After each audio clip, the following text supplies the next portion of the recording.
ফাঁসি চায় যাতে কোনো রেপিস্ট আর এরকম না করতে পারে। আমরা মেয়েরা মিলে তার বুকে ভাটায় উঠে দাঁড়াবো। আমরা মেয়েরা মিলে তার লাইতে লাইতে মারবো চারজনে। আমরা দিনে রাতে ভয়তে বেরোতে পারছি না, এই যে ঘটনা ঘটে ঘটছে। বিনা অপরাধে একটা মেয়েকে মরতে হলো ক্রিমিনালদের লোভের জন্য, লালসার জন্য। কোনো বিচার চাই না, ফাঁসি চাই। চাই এই দোষীদের ফাঁসি দিতে হবে। এই ফাঁসি না দিলে এর কারণ অবহেলা বিচার পায়নি।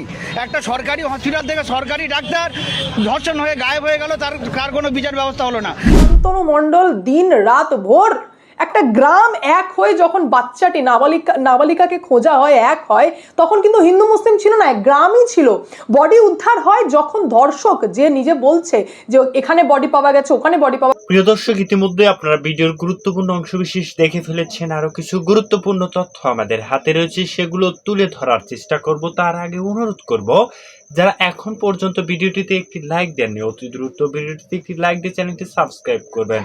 কথা বাড়াবো না, চলুন আগে আমরা সরাসরি ভিডিওটি দেখে আসি। জন দোষারোপ আর কে কি করেছে সেটা পুলিশ ভালো করে বলতে পারবে। কে দোষী করেছে মানে ভাবুন না, মানে আমি কি বলতে চাইছি বুঝুন, যে ধর্ষক সে কে, ধর্ষক কি করেছে, কি কাণ্ড হয়েছে, ওটা পুলিশ ভালো করে বলতে পারবে। আপাতত তো গন্ডগোল তো আরএসএস করেছে না, আরএসএস তো ওপেন নাকি শেখায় বিভিন্ন সব শুনবো।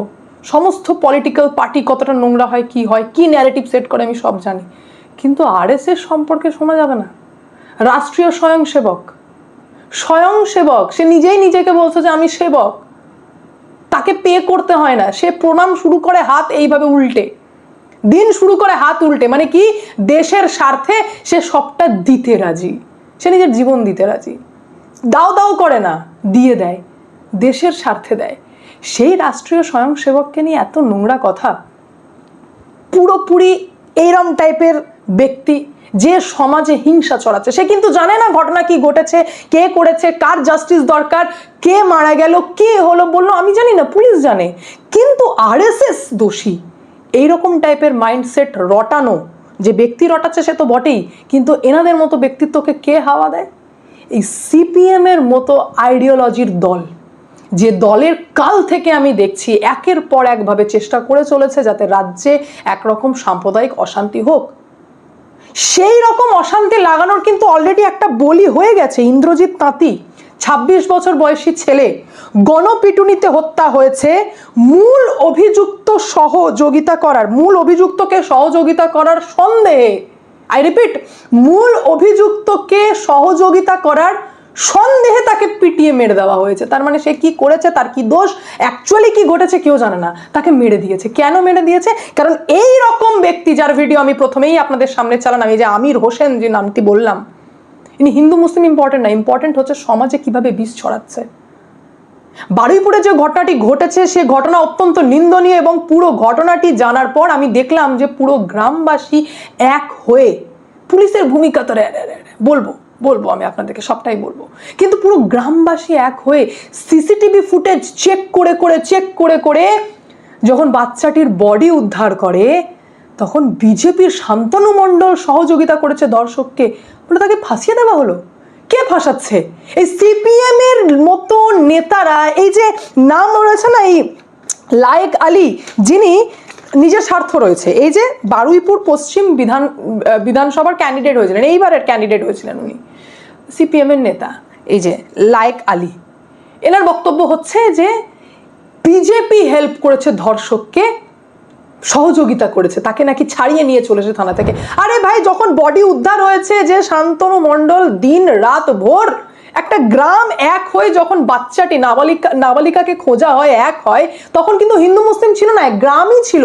বডি উদ্ধার হয় যখন ধর্ষক যে নিজে বলছে যে এখানে বডি পাওয়া গেছে, ওখানে বডি পাওয়া গেছে, সেই ব্যক্তিকে যখন গণপিটুনি দেওয়া শুরু হয়, তখন শান্তনু মণ্ডল তাকে উদ্ধার করে থানায় নিয়ে যায়। এই কারণে, কারণ সে মরে গেলে তো তাকেও তো ইন্দ্রজিৎ তাঁতির মতো গণপিটুনি দিয়ে মেরে দেবে, বলবে যে এ নাকি ধর্ষকের সাহায্য করেছে।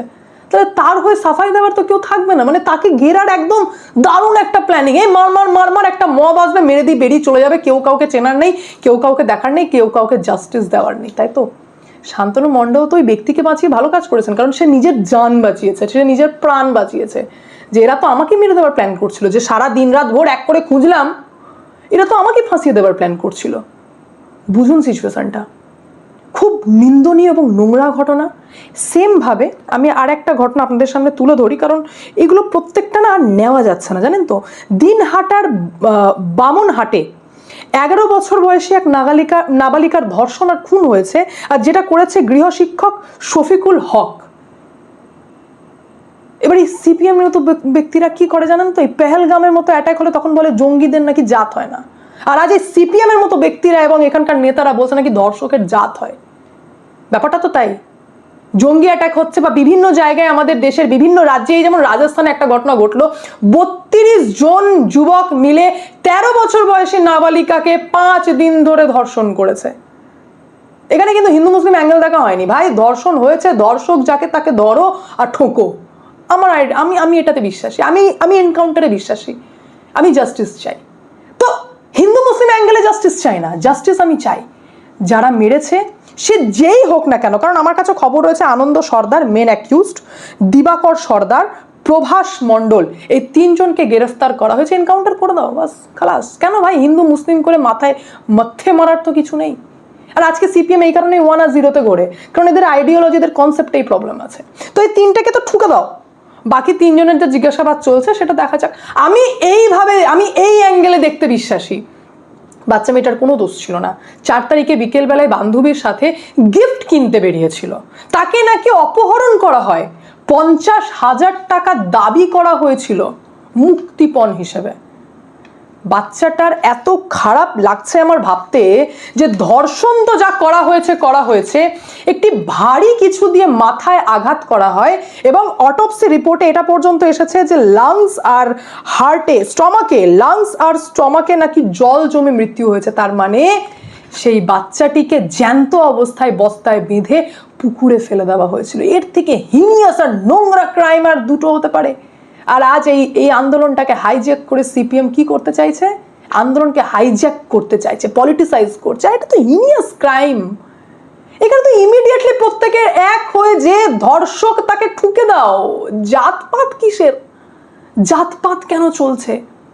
সেম ভাবে আমি আপনাদেরকে আরেকটা ঘটনা জানাই যে এটাকে নিয়ে অ্যাকশন কি নেওয়া হয়েছে। দেখুন, পুলিশের ভূমিকা যদি আজকে ভালো থাকতো তাহলে সাধারণ লোকরা এক জায়গায় এসে ওই সিসিটিভি ফুটেজ নিজেরা দেখে একের পর এক তার মিলিয়ে তারাই শেষ পর্যন্ত এক জায়গায় গিয়ে বডি উদ্ধার করেছে। তাহলে তাদেরকে এত অ্যাক্টিভ হতে হতো না। বা রাত থেকে যখন থেকে বাচ্চা মেয়েটিকে খুঁজে পাওয়া যাচ্ছে না, 4 জুলাই যেদিন থেকে মানে মিসিং ডায়েরি করা হয়েছে, সেদিন থেকে যদি পুলিশ অ্যাক্টিভ হতো, যদি মমতা ব্যানার্জির তৈরি করা কনসেপ্ট 12 বছরের মেয়ে হয়তো পালিয়ে গেছে, হয়তো প্রেম করছে, এই কনসেপ্ট যদি পুলিশের মাথায় না ঢোকানো থাকতো তাহলে হয়তো পুলিশ আরো বেশি অ্যাক্টিভ হতো।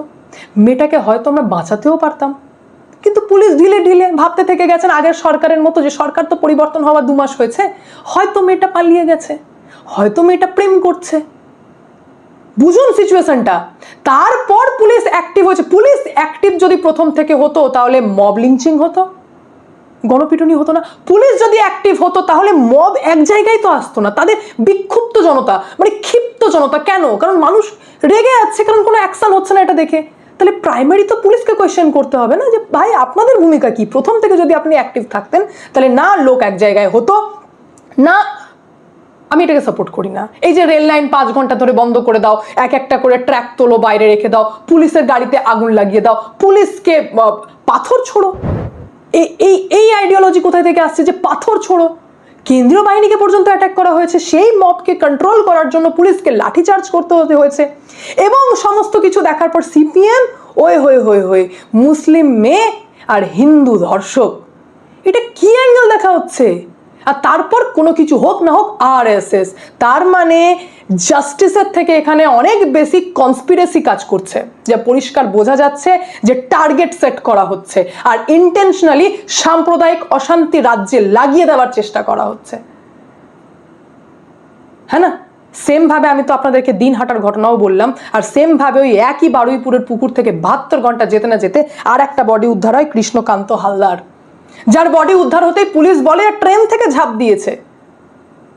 নাম শুনে তো বোঝাই যাচ্ছে কোন জাতি। ট্রেন থেকে ঝাঁপ দিয়েছে। তো ট্রেন থেকে যদি ঝাঁপ দেয় তো ট্রেনের আশেপাশের লোক কি বোবা? বলতে জানে না? আর ট্রেন থেকে যদি ঝাঁপ দেয় তো গলায় দড়ি পরেই ঝাঁপ দিয়েছিল নাকি? বডিতে নাকি দড়ি পাওয়া গেছে। তো গলায় দড়ি পরে ট্রেন থেকে ঝাঁপ দিয়ে দিয়েছিল। তাহলে পুলিশের ভূমিকা তো প্রথম থেকে সন্দেহজনক। কাকে বাঁচানোর চেষ্টা করছে, কোন অ্যাঙ্গেল থেকে খেলছে, কেন কি করছে, ভাই যেটা সত্যি মানুষকে জানিয়ে দাও, তাহলে তো এই সাম্প্রদায়িক অশান্তি হয় না। কারণ সিপিএম তো বসেই রয়েছে, সিপিএম এই লায়েক আলীর মতো নেতারা তো বসেই রয়েছে যে একটা ন্যারেটিভ তুলে আমরা শুরু করে দিই রাজ্যে, আজাদি আজাদি, এটাই তো করবে।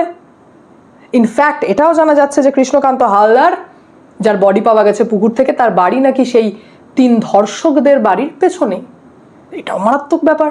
এটারও আমি চাই ইনভেস্টিগেশন হোক, প্রপার ইনভেস্টিগেশন হোক। আপনারা যদি বারুইপুর মামলার ইনভেস্টিগেশনের কথা জানতে চান, আমি সেটাও আপনাদেরকে জানিয়ে দিচ্ছি। প্রথমে আমি ক্লিয়ার করে দিই যে 4-4টে এফআইআর হয়েছে পৃথক পৃথক।